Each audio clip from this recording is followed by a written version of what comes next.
forget na nag-record ako, please remind me. No, hindi natin mara-record. Kasi minsan nalilimutan ko.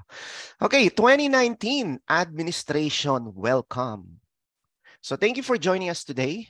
We've worked with Microsoft certified trainers and Microsoft Partner Network to bring you world-class learning experience. Nexus is MPN, and we have more than 3 MCTs, okay? And I'm one of the MCT.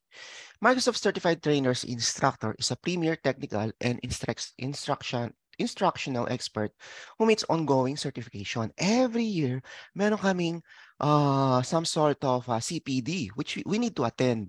Okay, some sort of update on how you teach, what's the most effective training method, and they give us the module. So this module you're gonna see is not created by me, but created by Microsoft itself. No?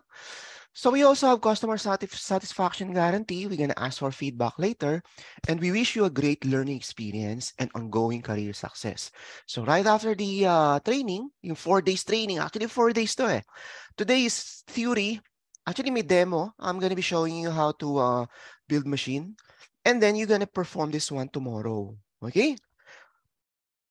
So I already introduced myself. What is the role of admin? Windows Server admin, usually they do installation, configuration, maintenance of Windows operating system. Okay, like they're part of business as usual team who's doing 24/7 support. Part of compliance team who do patching, installing of security, hot fixes, and so on. Okay? Sometimes they also do monitor system performance like yung mga call center natin sa India, doon namin na-outsource, and they monitor if one service is down, if the server went down, and if the server rebooted, no? And if it's doing non-optimized performance, no?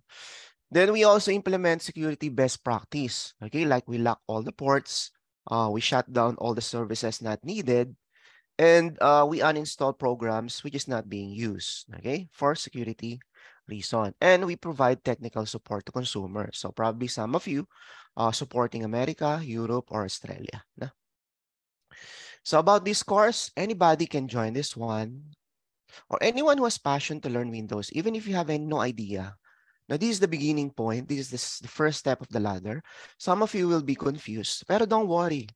Kasi I'll provide everything from scripts, books. I'm gonna give you books, step-by-step instruction, and computer-based training. So you can replay this one anytime you want. Okay, anytime you want, because I'm gonna upload this in YouTube. So this course is about to anyone starting in IT who would like to become system admin. Okay? And usually, nag-enroll dito are already in level 3 server support who would like to learn advanced such as scripting and automation.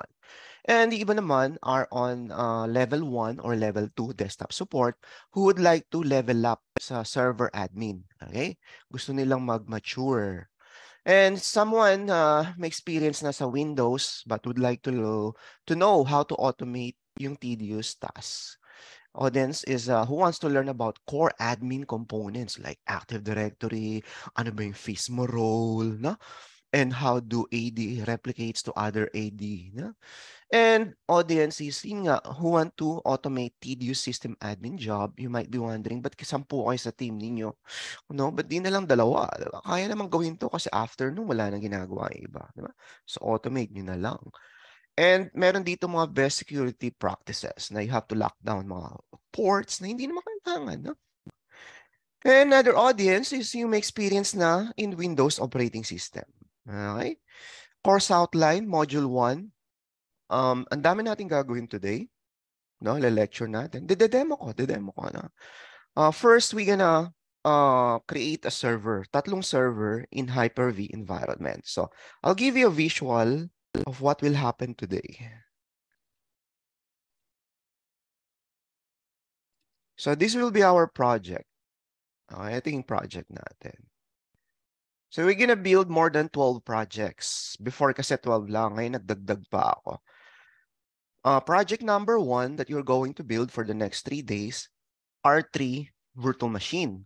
The name of the servers are server 1, 2, and 3 with corresponding IP address 10.11.21 yung Active Directory, .22 naman yung second Active Directory, and .23 which is a member server.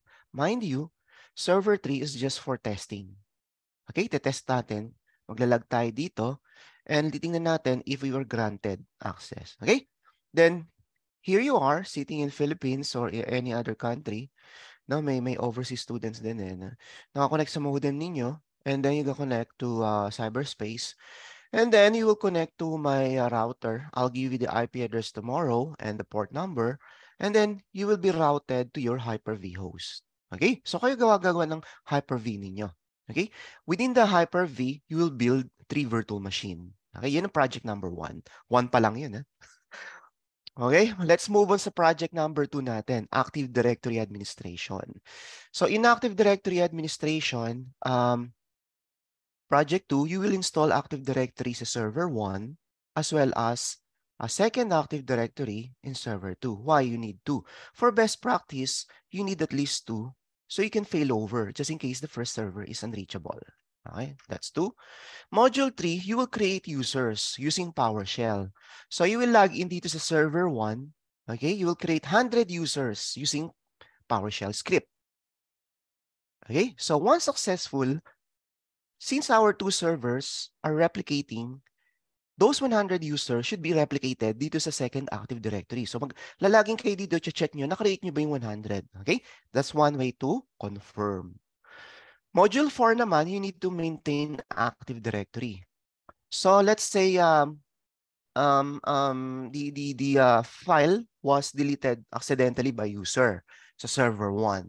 No? So nag-request ng user, please restore back the file, no? So gagawa tayo ng backup and restore dito. And we're gonna also back up yung Active Directory. Okay? So just in case the help desk deleted 3,000 objects, we can be able to restore back. Okay? And then project number 5, we're gonna create a group policy object sa server 1. So lalagin kayo dito. So create tayo ng group policy object. Let's say clock should be hidden. So when the user in server 3 will log in, kailangan wala itong clock to confirm na yung GPO was in effect. Okay? Module 6 naman, folder redirection. Sa folder redirection, we're gonna create an advanced group policy and we're gonna implement folder redirection. So what is folder redirection? Ito yung pag naglagay ng user, all their user profile, roaming profile, and file was redirected dito sa server, no? Sa file server na to. And let's say their laptop was stolen for some reason, they just need to log into another laptop and all file will be redirected to the server, back to his laptop, no?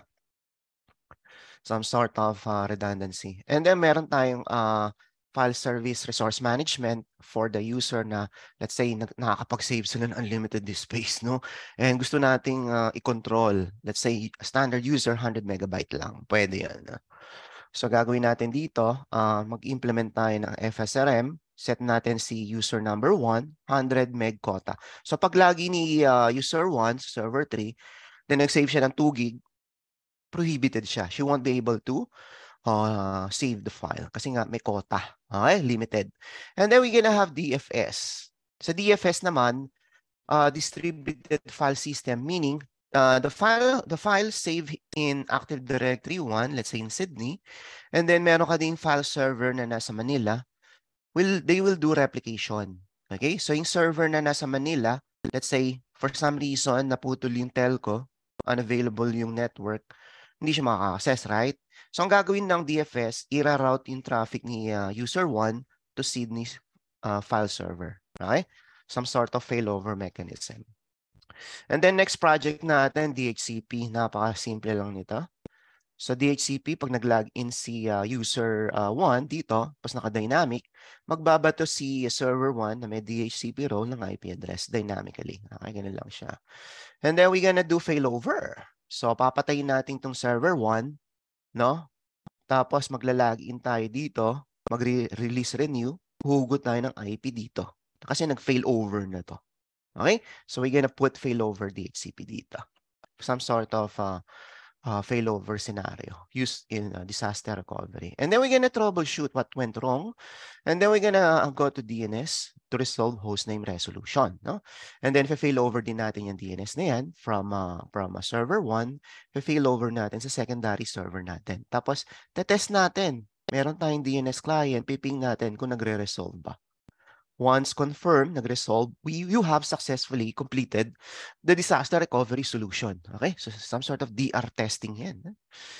Then lastly, to troubleshoot natin. Kasi a good engineer should be able to troubleshoot and test natin dito. Para ba't di natin ma-resolve yung IP address? Ganun, tatanungin.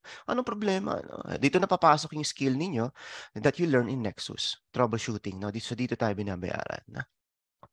Okay, any question about the projects?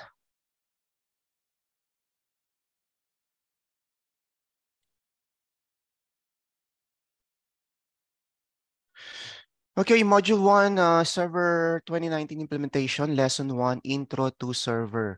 So, Server 2019 released 4 edition. Merong Essential, Standard, Data Center, and Standalone Hyper-V, which hosts multiple servers. You don't need GUI, no? You don't need graphical user interface. So, I'm gonna open my reference. So, what's the difference between Standard and Data Center? Sa standard and data center, maximum users, no? Depende sa available client access license. Let's say 24 lang yung license na purchase nyo, 24 devices lang ang pwede, no? So how many connection can you make? So ito yung file shares, sharing connection, 16 million, no? One user can have multiple connection. Let's say group share, home directory share, program share, whatever. Maximum routing, how many times you can route sa server ninyo and how many RAS, remote access server, unlimited. Authentication through internet, 2 million. How many RDP? Ilang pwedeng beses makapag-RDP? 65,000. Well, depende rin sa terminal service license nyo. No? How many CPU socket? Physical socket, ha? Let's say meron kayong server na 4 na quad-core, physical. So, 4 sockets yun. Okay? So, ito maximum. Nakakita na ba ako 64 socket? Usually, Itanium tawag nila doon. No? Number of cores, no limit din. So, kung meron kayong 4 na physical socket na merong quad-core, so 4 times 4, 16 cores yun. Okay? So, unlimited, kaya niya yung support. But then again, you have to purchase the core. Okay? Number of RAM memory, 24 terabytes. Guest license sa standard, ito yung difference, dalawa lang.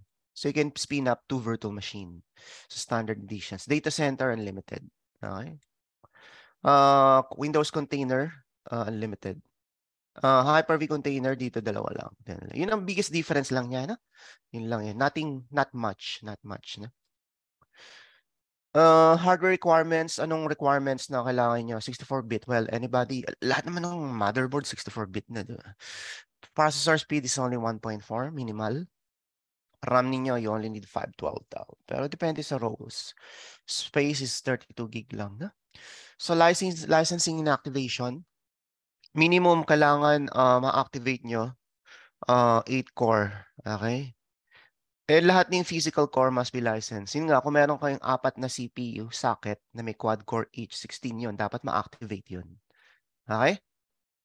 Bibili kayo ng 16, no? Saan bibili? Technet.com. CAL naman, ito yung access. Let's say meron kang 100 users who'd like to access in Windows ninyo. So you need to purchase CAL and then a-apply ninyo. No? How do you activate naman yung license? Napaka-simple. So I'll make a demonstration. So, SLMGR lang yan. So I'm gonna log into my server. So sa server ko, lalagin tayo. So we have this PowerShell, no? And this is the PowerShell. So pag open ng PowerShell, run as admin. ICE tawag dito, Integrated Shell Environment. So I will explain to you. Meron tayong basic ng PowerShell. No? So this is the command console prompt. Ito na main command prompt. No? So to activate naman ng license, SLMGR. Okay? So yan. So it will be they will ask you to enter the product key. So slmgr/ipk, then spacing 16 number ben to activate the key. Ganun lang, no? You have to do it one by one kasi each operating system has its own unique license unless you have volume license activation.